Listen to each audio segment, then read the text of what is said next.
Hello everybody. Hi. My name is Darren. I'm Graham. And we have seen the film Black Mass. Mm-hmm. Did you I'll say what it was about. Oh, do you want... Oh, fuck. It was about Johnny Depp, who's a gangster. Boston, Yeah, he plays James Whitey Bulger, who's a real person, apparently. And so on one side, you've got him, who's a bad guy doing bad things. And on the other side, you've got Joel Edgerton, who's a police person of some description. I don't know, FBI. I don't know what he was. CIA, wasn't it? No, it's not CIA. It's not CIA. That's like Jason Bourne shit, as my knowledge or understanding of the situation. Oh, okay, yeah, maybe. So he's trying to work his way up the ranks, and he goes to his old mate James Whitey Bulger and says, "Hey, why don't we make a deal? I'll keep an eye out for you. You feed me some information now and again. We'll both get rid of the people we don't like." Yeah. And he's like, "Yeah, all right, why not?" Add to complications of things. Bulger's brother is Benedict Cumberbatch, who is like a senator or some politician of some description. So he's got some influence as well, but still needs to try and keep his fingers vaguely clean. So he tries not to be corrupt, but clearly he's got an influence. Mm-hmm. Anyway, what did you think? He does, but he doesn't exercise it much in the film. No.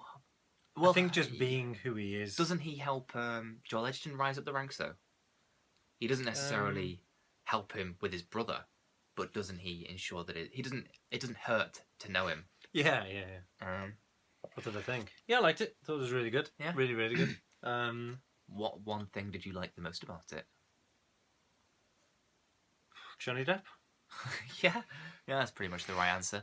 What did you like about Johnny Depp in it? His eyes. Oh, I think that was the worst part. Literally, of all the things you could say, I hated the eyes the most.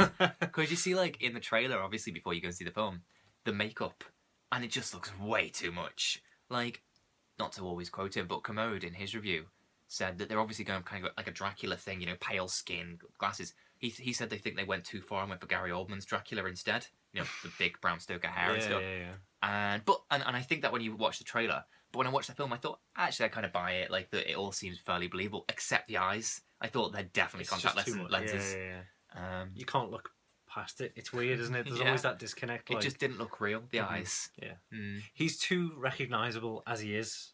Yeah, so when even you in when this, you when he notice isn't something different. Yeah. Yeah. Even in this, where you can really disconnect the character from Johnny Depp, which is something you can't do in most of his other films. I think Johnny Depp generally, he's a chameleonic actor. Yeah. Like, Edward Scissorhands doesn't look like Jack Sparrow, who doesn't look like Ichabod Crane. No, I get that. Well, it's the way they kind of behave, or, you know, the way he behaves, I suppose. But, yeah. More than how he looks. I mean, I just think he's very quickly recognisable. But even in Alice in Wonderland, where he had one mad eye and stuff like that. Well, usually, because it's in a Tim Burton film, he's got a white face and black eyes. Yeah.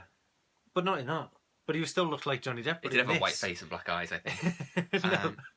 But yeah, in this, he had like his comb over and he had loads of makeup. And I think they were possibly even trying. Just go bald, wasn't it? Well, it as a comb back up. Yeah, I don't know. Yeah, there was little strands of hair covering a little bald patch. Yeah. But the point is, I think they tried to make a disconnect. Well, yeah, but I think they tried too hard. Well, I think that as I imagine Johnny Depp just wanted to look as much like James Whitey Bulger as he could.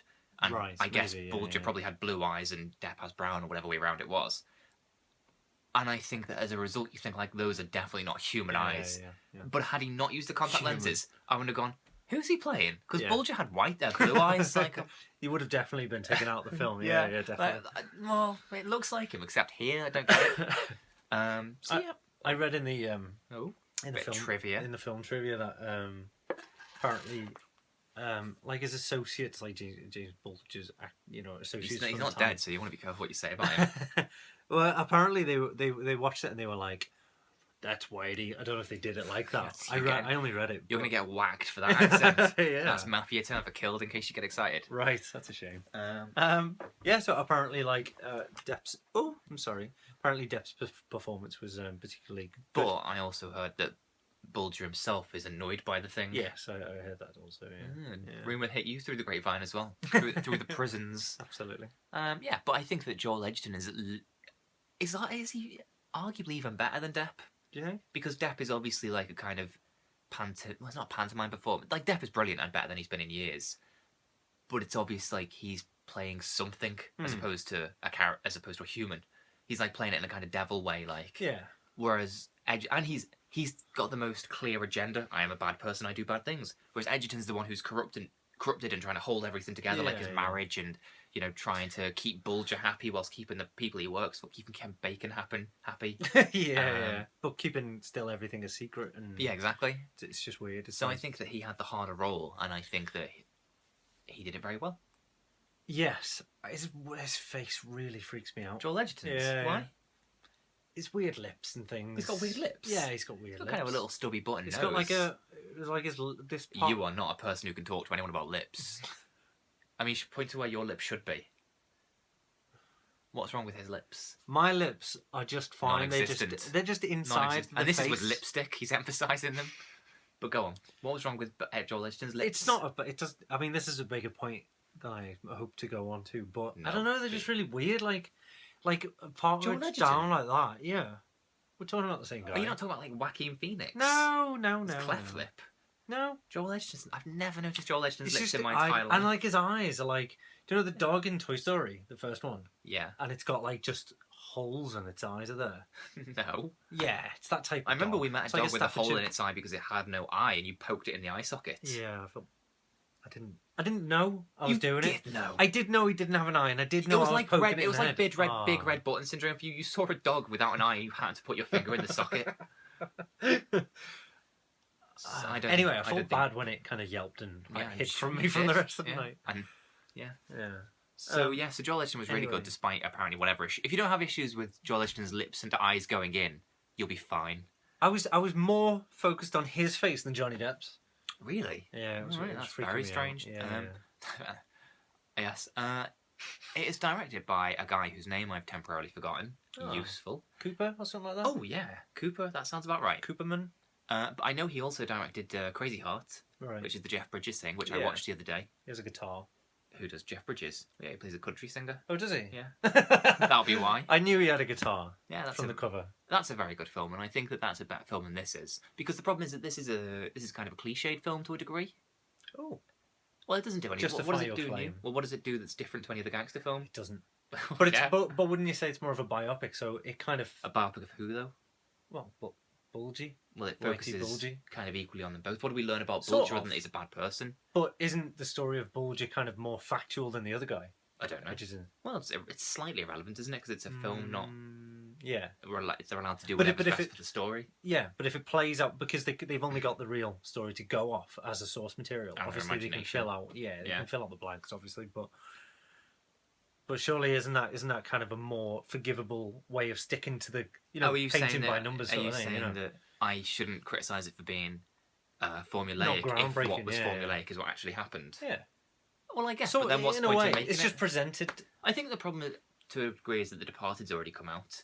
So yes. as far as like Boston gangster movies go, in which one of the police people is corrupt, Martin Scorsese did it better. Yeah. I mean, obviously, people who saw The Departed course said Scorsese. Infernal first did it better as well, which I disagree with. I think Departed. I've only seen Departed, but I know it beats that other one. That Infernal other Affairs? random- Yeah. That's the original, random- the one that The Departed's a remake of. It's a remake. Yeah, The Departed's a remake. Since when? Since Infernal Affairs came out, and then they remade it as Departed. Right, they liked it so much they wanted to change it. Yeah, I mean, The Departed sticks an extra hour onto Infernal Affairs. I like the extra hour. All I do, and also And you can't beat DiCaprio arguing with the psychiatrist. Vera Farmiga, Something like that, isn't it? yeah, her, Mrs. Bates from the Bates Show. Oh yeah. Oh, was that her? Yeah. Oh, she's good. She's good. Anyway. Anyway, what do we? Yeah, so yeah, it's kind of formulaic. Although, if you want to see I think Johnny Depp's best performance ever, that is also in a gangster Ooh. film. Right. Why? What?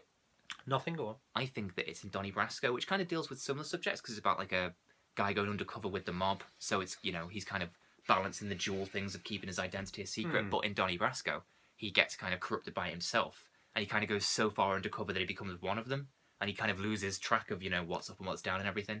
So, Wait a second. That's 21 Jump Street.